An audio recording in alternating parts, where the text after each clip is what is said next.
alors que tout le monde panique, alors que l'économie est en difficulté, c'est à ce moment-là que les investisseurs sortent pour acheter et ils achètent autant qu'ils peuvent.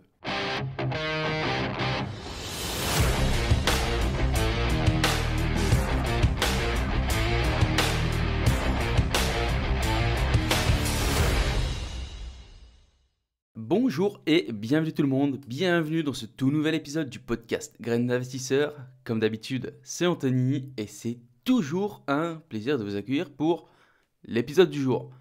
Les amis, j'espère que vous avez la forme, que vous avez la pêche. Moi, je vais superbement bien, dans une forme olympique.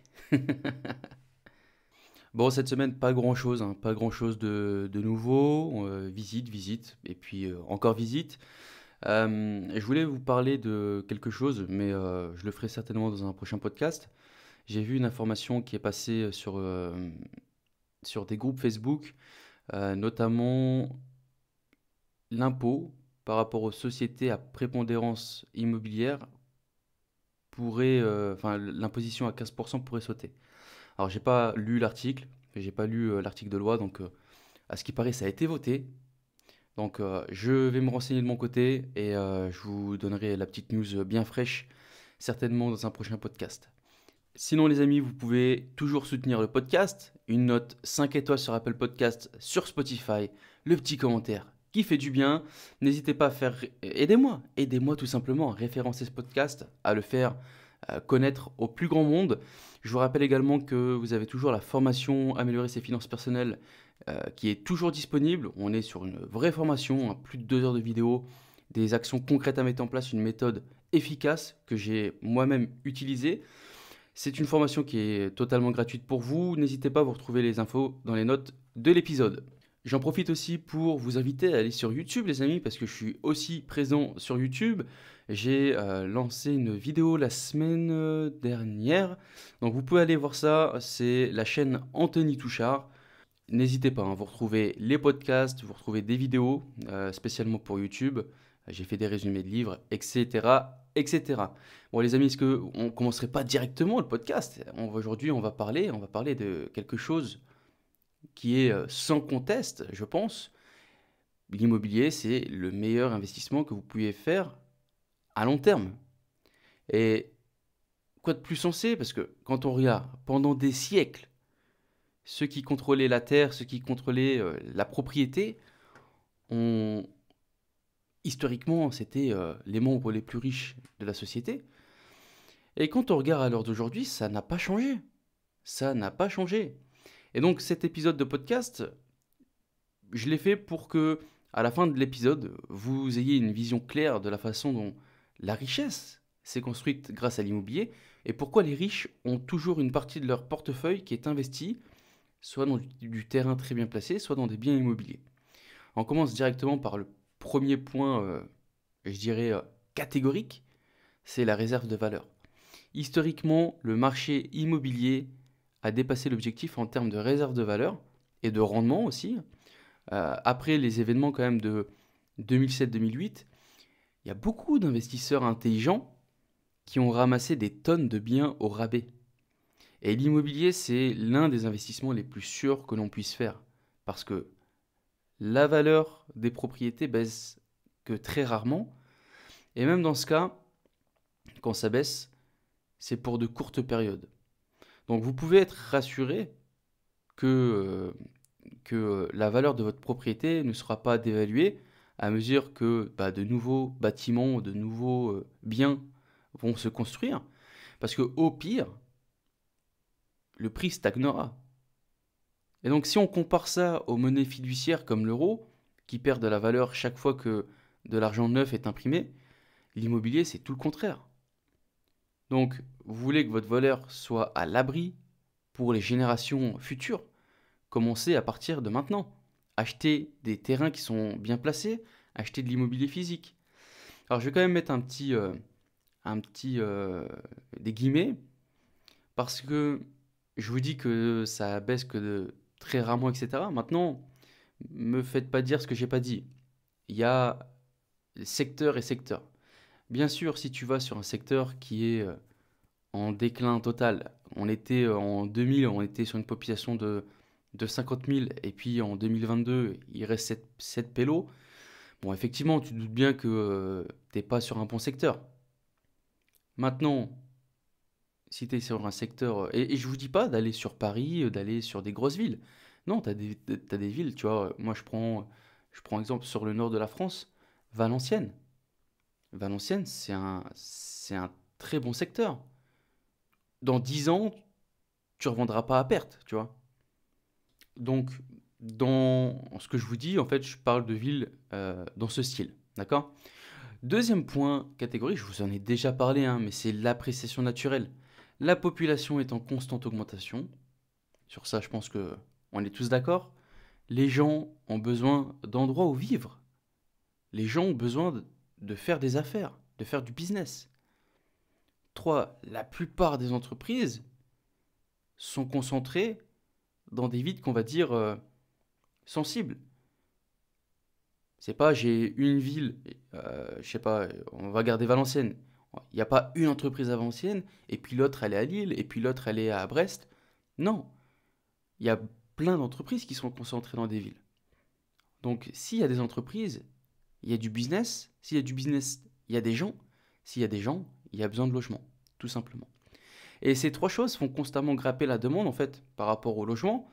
Et l'offre de la loi et de la demande, hein, plus il y a une demande, et plus les prix, plus la valeur d'un bien immobilier va grimper, tout simplement. Et j'ai trouvé une statistique. Il faut savoir que la maison moyenne, d'accord, on prend une maison classique, une maison moyenne, partout dans le monde, donc on n'est pas sur une stat uniquement à la France, mais partout dans le monde, il faut savoir que selon cette statistique, cette maison prend de la valeur de 3% par an. Donc c'est plutôt bien quand même. Par contre, les marchés qui ont le vent en poupe vont connaître une croissance beaucoup plus rapide, comme on a connu notamment durant le Covid, hein. On a eu une exode massif des grosses villes vers des villes plutôt moyennes, et les prix ont beaucoup progressé, ils ont beaucoup progressé rapidement, quoi. Au cours de la dernière décennie, on a quand même un immobilier qui s'est apprécié en moyenne de 6 à 8% par an, ce qui fait que sa valeur double tous les 10 ans. C'est dingue. Et je vais te donner un exemple concret. J'ai un ami à moi qui est investisseur, et il a acheté un studio il y a quoi? Il y a 10-11 ans. Il a acheté un studio sur l'île, il a payé 58 000. Il l'a revendu l'année dernière pour 140 000. On a plus que doublé là. Donc tu vois, comme quoi, non seulement l'immobilier conserve sa valeur dans le temps, mais il augmente aussi votre valeur en tant que personne. Parce que s'il y a une augmentation de la valeur, et s'il y a une augmentation de la demande, il y a une augmentation de la valeur.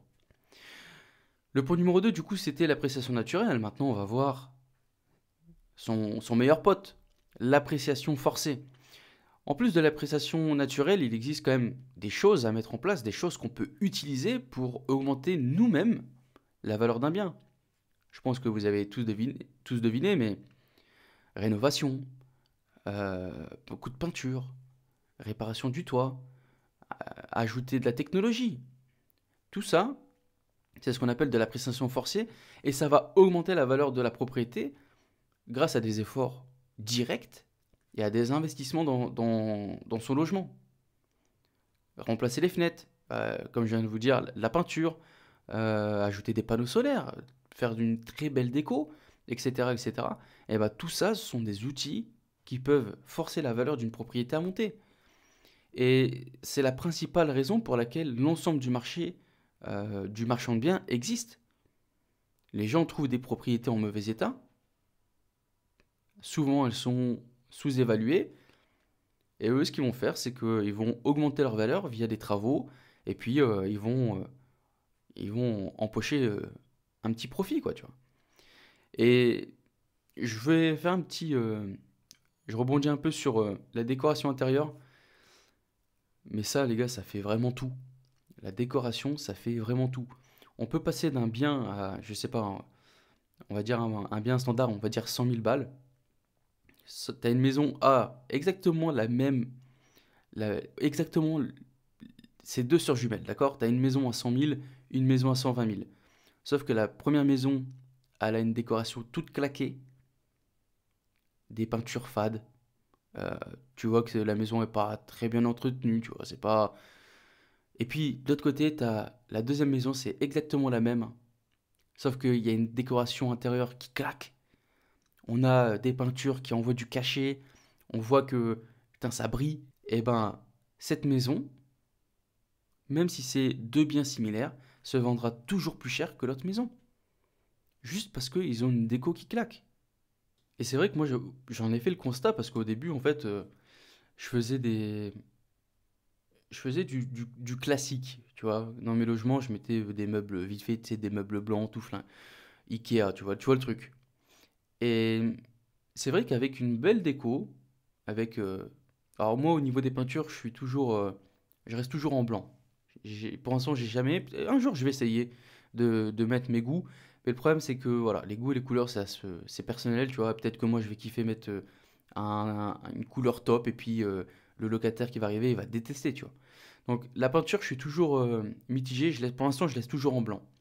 Mais par contre, au niveau des meubles, euh, bah, c'est vrai que au niveau des meubles, ça fait la diff. Entre avoir un vieux buffet que tu as acheté chez Confo, tout flingué, le moins cher possible, et puis un beau buffet que tu as acheté peut-être un peu plus cher, mais qui a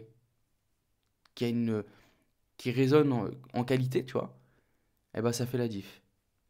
Donc n'hésitez pas les amis, comme d'habitude, hein, c'est un investissement. Donc plus... Alors bien sûr, il faut que ça rentre dans les chiffres, hein. Fais pas du haut de gamme alors que tu vas louer ça 500 balles. Mais il y a il y a une jauge, tu vois. Il faut bien quantifier la chose. Et souvent, tu vas pouvoir louer plus cher. C'est ça aussi le truc. C'est que peut-être que tu vas investir un peu plus, mais tu vas louer plus cher. Donc après, c'est un calcul à faire, les amis. Et puis pour clôturer ce point, on va quand même dire aussi quand même que seul l'immobilier est un actif solide. Vous pouvez activement le développer pour que ton immobilier vaut davantage. Et si tu choisis de faire de l'immobilier, c'est l'un des meilleurs investissements que tu peux faire. Beaucoup plus que la bourse, beaucoup plus que la crypto, etc., etc. Alors bien sûr, on est d'accord. La crypto, c'est jeune, il y a un potentiel de gain énorme, etc. sur le futur. Mais l'immobilier, c'est un actif solide. Il était, il était présent bien avant nous, et il sera présent bien après nous. Et c'est du concret. Tu vois, moi j'aime bien. Je sais pas si j'en ai déjà parlé dans le podcast, mais tu vois, l'immobilier, c'est du physique, c'est du concret.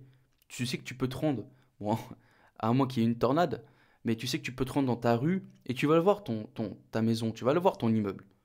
Et ça, j'aime bien, tu vois. Alors que la bourse, ok, tu vois, j'ai des ETF, mais pour moi, c'est un peu... Ok, c'est à moi, d'accord, mais c'est sur Internet. C'est différent. Je l'ai pas en main. C'est des chiffres sur un écran. Et c'est quand même quelque chose de différent. Et l'immobilier, vraiment, les amis, c'est un actif solide, solide. On continue avec les avantages fiscaux. Bon, je vous vois venir. Calmez-vous. Quoi qu'on en dise, les investisseurs immobiliers bénéficient quand même de quelques avantages fiscaux. Certes, ils diminuent ou ils changent avec le temps, surtout ces dernières années. Et même si quelquefois on doit quand même switch un peu notre système d'investissement pour pas se faire matraquer, etc., etc., eh ben ces avantages fiscaux, ils ont quand même le mérite d'être là. Et donc, un bon investisseur immobilier qui est intelligent, qui investit de manière intelligente, va payer moins d'impôts que presque n'importe quel autre citoyen. Bon, on passe l'aspect de la moralité, hein. Personnellement, je pense qu'on joue tous avec les mêmes règles, mais les faits sont là. Un investisseur immobilier va payer moins d'impôts que un citoyen lambda, d'accord? Et là, vous allez me dire, Anthony, pourquoi? Pourquoi? Eh ben, tout simplement parce qu'on fournit un logement, on fournit des logements à la population. Et donc, nous, quand je vous dis, hein, pour les investisseurs intelligents, on cherche à augmenter la valeur en développant cette valeur par les travaux. Et donc, via les travaux, on arrive à avoir des déductions fiscales, à avoir du déficit, à avoir de l'amortissement, etc., etc. Je vais vous citer quelques-unes des déductions fiscales qu'on peut bénéficier en tant qu'investisseur immobilier. On retrouve le déficit foncier, on retrouve les déductions fiscales des intérêts du prêt, on retrouve tout ce qui est les coûts de réparation, les coûts d'entretien, les coûts de services de gestion locative, les frais de déplacement, etc., etc., etc. Et donc, quoi qu'on en dise, ils ont quand même le mérite d'être là parce que l'État pourrait dire allez, fini, même si c'est un peu ce qui arrive, mais il pourrait dire allez, c'est bon, fini, les investisseurs, t'as 20 000 balles de loyer par an, et ben tu seras imposé sur 20 000 balles. Il pourrait. Certes, on serait plus vraiment. Je pense qu'on aurait changé de régime de l'État, mais il pourrait concrètement. Donc, ils ont quand même le mérite d'être là. On passe au point suivant, c'est des revenus passifs à vie. C'est probablement mon point préféré. Et si tu es un auditeur du podcast depuis un certain temps, tu es déjà familiarisé avec le terme cash flow, revenus passifs, etc. L'exemple que je vais te donner, c'est un exemple pour des grandes villes, par exemple Paris, d'accord? Mais les gens ont besoin de logements centraux. Et il n'y a pas de nouveaux appartements qui se construisent dans les centres-villes. Et même lorsqu'ils le font, même lorsqu'ils se construisent des appartements, par exemple en plein centre de Paris, ils sont ultra chers. Et hors de portée de la personne moyenne, en réalité, il faut être honnête. Et donc, il y aura toujours une demande pour des biens immobiliers de qualité, et les gens sont prêts à payer des loyers élevés, parce que, simplement, hein, s'ils veulent avoir un logement moins cher, l'alternative, c'est, ok, bah, va perdre 2 heures de transport par jour. Comme ça, tu vas faire le centre-ville de Paris pour aller sur la périphérie hyper loin, tu vois. Et puis là, effectivement, tu paieras un loyer de 500-600 balles. Mais tu auras surtout perdu 4 heures de ta journée dans les transports. Alors j'espère que tu les mettras en pratique pour écouter ce podcast, par exemple. Allez, on continue avec le point suivant, les cycles du marché. Les cycles du marché, les amis, ça fait quand même un petit peu de temps que je commence à vous en parler. Alors croyez-le ou non, les investisseurs expérimentés adorent les cycles du marché. Ils adorent quand le marché baisse. Ils adorent encore plus quand le prix de l'immobilier baisse. Et pourquoi? Parce qu'en fait, ils peuvent acheter beaucoup plus pour pas cher. Alors que tout le monde panique, alors que l'économie est en difficulté, c'est à ce moment-là que les investisseurs sortent leur carnet de chèques pour acheter et ils achètent autant qu'ils peuvent. Si quelqu'un vous propose par exemple de vous vendre la toute nouvelle Ferrari, dont vous savez qu'elle vaut 300 000 balles, il vous la vend pour 100 000 balles. Sachant que tout ce que vous avez à faire, c'est simplement de garder la voiture dans ton parking, dans ton garage, pendant, allez, quelques années, on va dire 3 ans, 4 ans. Peut-être de temps en temps, tu te fais plaisir, tu la conduis un peu, et tu sais que tu vas pouvoir la revendre le double de son montant si tu as envie. Est-ce que tu le ferais pas? Eh ben, l'immobilier connaît des cycles similaires. Et c'est comme le marché boursier, hein. Le marché boursier, c'est pareil. Il y a des cycles. Ça monte, hop, on arrive au sommet, ça stagne, ça descend, etc., etc. Et c'est des cycles connus et reconnus. Et comme je vous alerte depuis quelques épisodes maintenant sur ce podcast, je vous ai dit, hein, on arrive sur un changement de cycle, un changement de phase, le ralentissement économique, etc., etc. L'immobilier stagne. En plus, en France, on a les DPE on a cette pression écologique qui est là, qui enfonce le couteau un peu plus profond, tu vois. Et tout ça, ça va donner un cocktail explosif pour l'immobilier. Et je pense qu'on aura de très bonnes opérations à faire. On continue avec le prix. Souvent, j'entends, ouais, Anthony, l'immobilier, c'est trop cher, etc., etc. Ouais, ça va pas, t'es fou, quoi. Mais c'est un gros problème pour la plupart des gens. C'est que, bah, effectivement, l'immobilier, c'est pas accessible. qu'il est trop cher. Mais en fait, ouais, il est trop cher parce que tout simplement, tu regardes pas là où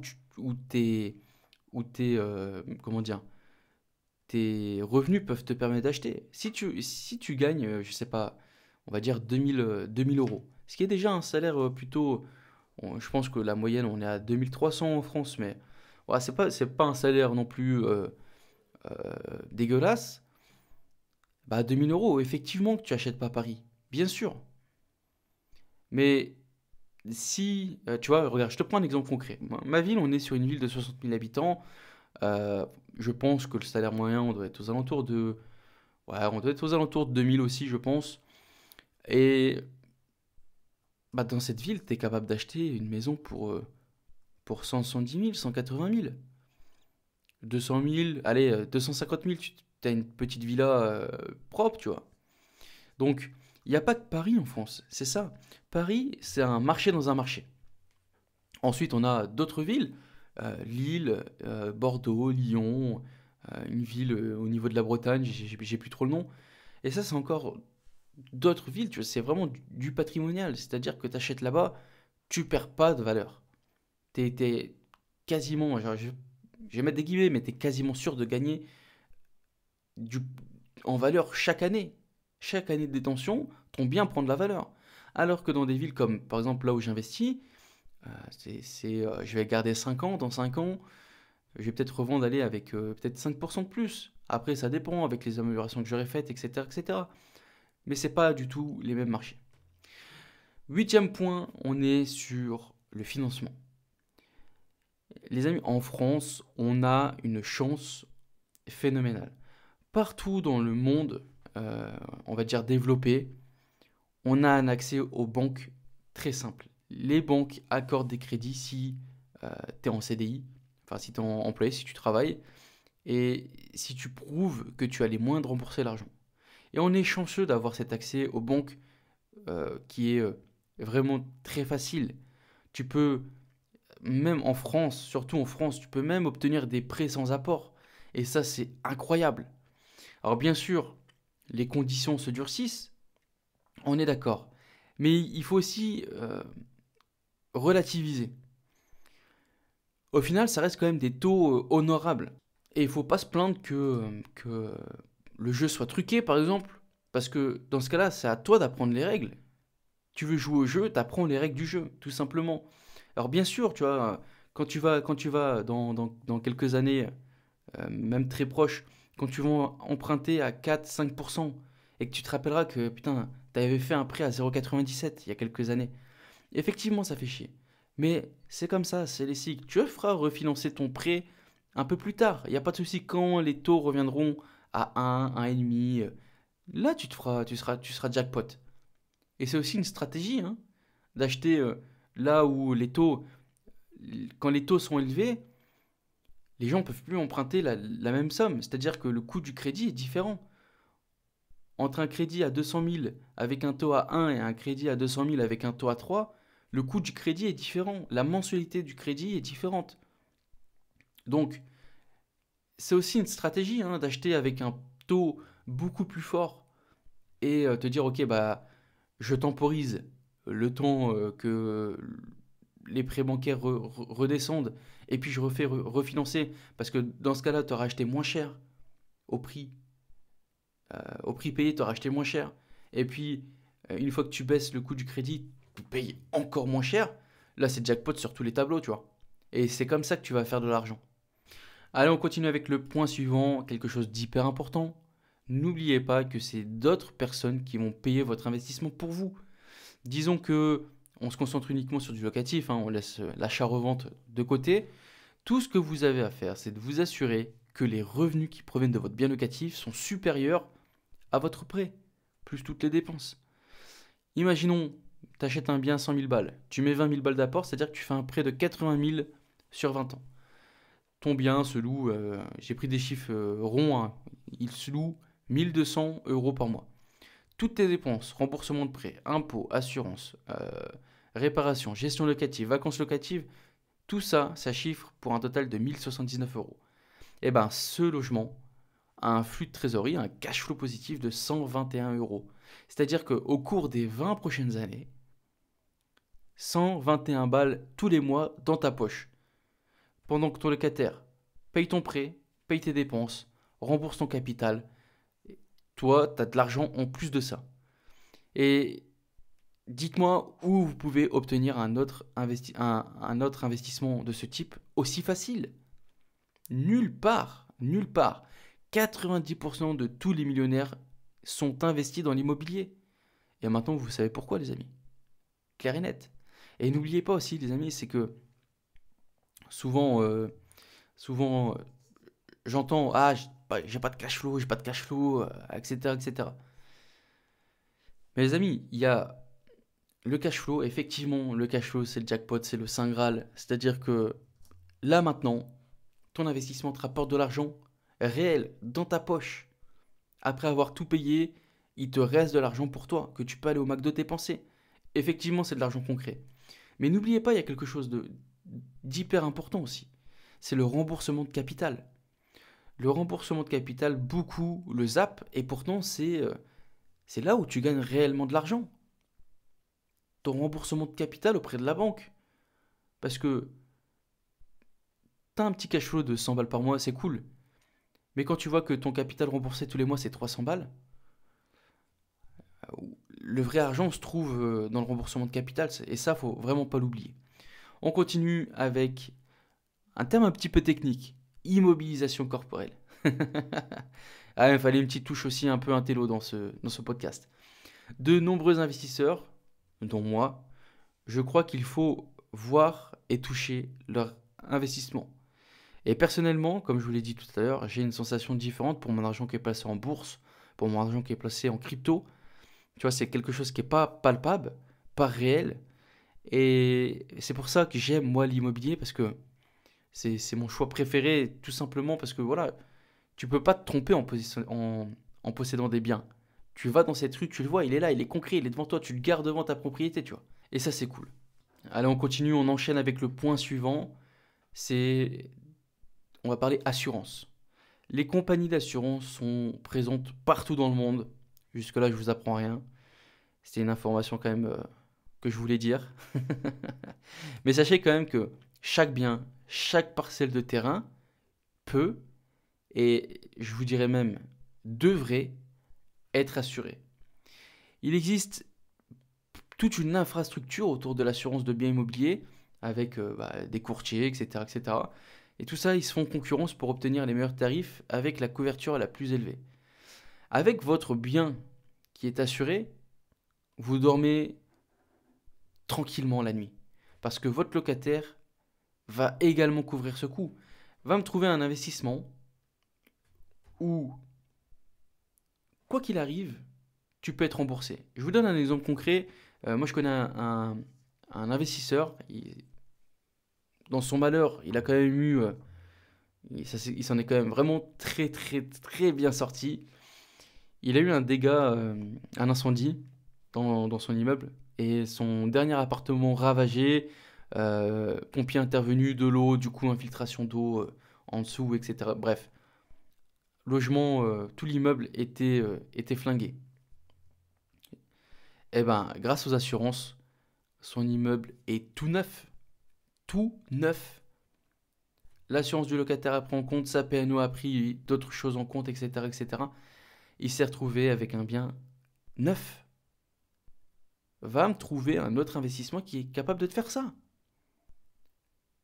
En tout cas, j'ai pas trouvé. Et les assurances, ça couvre quoi plus précisément? Ça peut couvrir les dommages matériels. Notamment, moi, j'ai eu un mec, certainement, hein, franchement, j'ai pas la preuve, mais très certainement bourré, qui est rentré dans un de mes logements. L'assurance m'a tout remboursé. L'assurance a payé les dégâts, ils ont payé l'artisan, ils ont tout payé. J'ai pas mis 1 euro de ma poche. Donc, protection contre les dégâts matériels, protection contre les catastrophes naturelles, ça arrive les amis, ça arrive et soyez protégés. Et je vais vous donner une anecdote sur ça, mais il y a quelques années, il y a eu une tornade pas très loin de Valenciennes et il y a certaines personnes qui n'étaient pas assurées. Ça arrive hein, malheureusement et cette personne a tout perdu. D'autres personnes qui étaient assurées, les assurances sont raquées.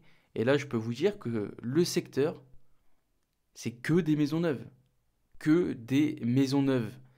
Donc, une tornade. Qui aurait cru avoir une tornade dans le nord de la France? Personne. Et pourtant, ça arrive. Donc, soyez protégés, assurez vos biens. Une autre assurance vraiment importante à regarder, les amis, c'est le remboursement des objets perdus, etc.